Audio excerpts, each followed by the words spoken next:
अभी आते हैं इलेक्शन कमीशन ऑफ इंडिया ने भारत का चुनाव आयोग, काफ़ी न्यूज़ में बिकॉज अभी हमारे 18 जनरल इलेक्शंस हुए, इसलिए 18 लोकसभा के लिए जो जनरल इलेक्शंस हुए। इलेक्शन कमीशन ऑफ इंडिया की अगर बात करें तो आर्टिकल नंबर 324 से 329 के बीच में दिया हुआ है। AG CAG तो हमारे किस में है, पार्ट नंबर 5 में। एंड एक चीज़ कि हमारे पहले CAG कौन थे और करंट CAG कौन है। तो पहले थे हमारे V नरहरि राव, ठीक है।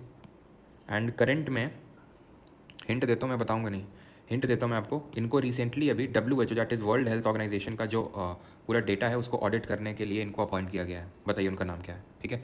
ये उसी स्टेट से आते हैं जहाँ से हमारी प्रेसिडेंट ऑफ इंडिया है। अब बताइए, ठीक है। तो इलेक्शन कमीशन ऑफ इंडिया पे आते हैं, भारत का चुनाव आयोग पे आते हैं। तो चुनाव आयोग जो है ये आपके पार्ट नंबर 15 ऑफ कॉन्स्टिट्यूशन में है, ध्यान रखना। भाग 15 में, 15 मतलब इस तरह से लिखेंगे रोमन न्यूमरल्स में। आर्टिकल 324 से लेकर 329 के बीच में दिया हुआ। Election commission is a permanent and independent body.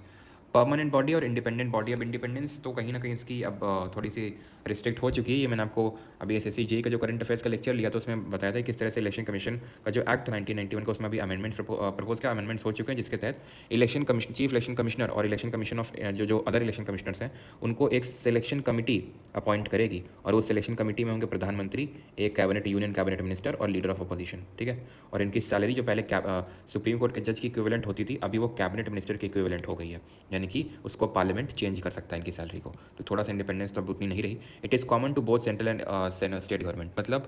मतलब ये है कि ये चुनाव करवाता है ना सिर्फ सेंटर के बल्कि भी स्टेट्स के भी। कैसे? ये लोकसभा के चुनाव करवाता है, ये राज्यसभा के चुनाव करवाता है, ये विधानसभा के चुनाव करवाता है, ये विधान परिषद के चुनाव करवाता है, देश के राष्ट्रपति के चुनाव करवाता है, ये देश के उपराष्ट्रपति के चुनाव करवाता है। तो इन सब के चुनाव करवाता है। वहीं जो स्टेट का इलेक्शन कमीशन होता है, स्टेट का इलेक्शन कमीशन होता है वो पंचायत और नगर पालिका को बुलाओ भाई गड्ढा बनाओ भाई कोई जल्दी से। तो पंचायत और म्यूनिसिपैलिटी जो है इनके चुनाव करवाता है स्टेट इलेक्शन कमीशन, जो राज्य का चुनाव आयोग है वो, ठीक है, किसके, लोकल बॉडीज़ के। Alright, the election to parliament state legislature इस मैं आपको बता चुका हूँ। Election consist of a chief election commission of India. देखो पहली बात तो जब हमारा इलेक्शन कमीशन ऑफ इंडिया बना था it was a single membered body, ठीक है। जब ये बना था इट वॉज अ, एक क्वेश्चन दिमाग में एकदम रैंडम हिट किया, सुप्रीम कोर्ट जो देश का है उसकी पहली सिटिंग कब हुई थी? हिंट देता हूँ, जब कॉन्स्टिट्यूशन एनफोर्स हुआ था उसी के 2 दिन बाद, ठीक है। बताओ, ठीक है। तो सिंगल मेंबर्ड बॉडी था ये जब बना था, सिंगल मेंबर्ड बॉडी था ये। देन आपको पता है 61st कॉन्स्टिट्यूशनल अमेंडमेंट होता है जिससे क्या किया जाता है, वोटिंग एज को घटा दिया जाता है, 21 से 18 कर दिया जाता है। ये अमेंडमेंट हुआ था 1988 में, एनफोर्स लागू हुआ था 1989 में। और इसी के चलते इसको एक अगेन मल्टी मेंबर्ड बॉडी बनाया गया था। सबसे पहली बार इसको मल्टी मेंबर्ड बॉडी कब बनाया गया था? 1989 में, जहाँ पे पहले चीफ इलेक्शन कमिश्नर ही होता था, अब 2 अदर इलेक्शन कमिश्नर्स भी यहाँ पे ले आए गए, ठीक है, 2 अदर इलेक्शन कमिश्नर। तो यानी कि इसका कॉम्पोजिशन की अगर बात करें तो 1+2 का होता है। करंट में कौन है अगर हम बात करें तो करंट में ये 1 है राजीव कुमार जी। राजीव कुमार क्या है हमारे चीफ इलेक्शन कमिश्नर। और 2 अदर इलेक्शन कमिश्नर कौन है? एक तो ज्ञानेश कुमार है हमारे, ज्ञानेश कुमार।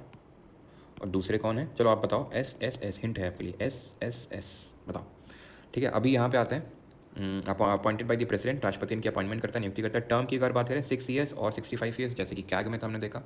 पावर्स क्या होते हैं? एडमिनिस्ट्रेटिव होते हैं, एडवाइजरी भी होती है, क्वाजी जुडिशियल। क्वाजी जुडिशियल का मतलब ये होता है कि थोड़ी सी जो जुडिशरी के पास पावर होती है, किसी को भी समन कर सकता है वो पावर थोड़ी सी है, इसलिए हम क्वाजी जुडिशियल, आधा अधूरा जुडिशियल बोल देते हैं।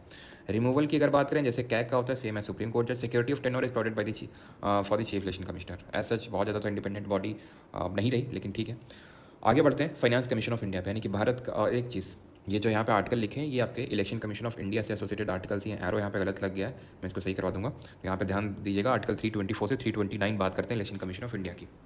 324 तो सुप्रिटेंडेंस पे CGL मेंस में क्वेश्चन आया था, ठीक है। Superintendence direction and control of elections, यानी कि जो इलेक्शंस वगैरह करवाना, ये आर्टिकल नंबर 324 में है।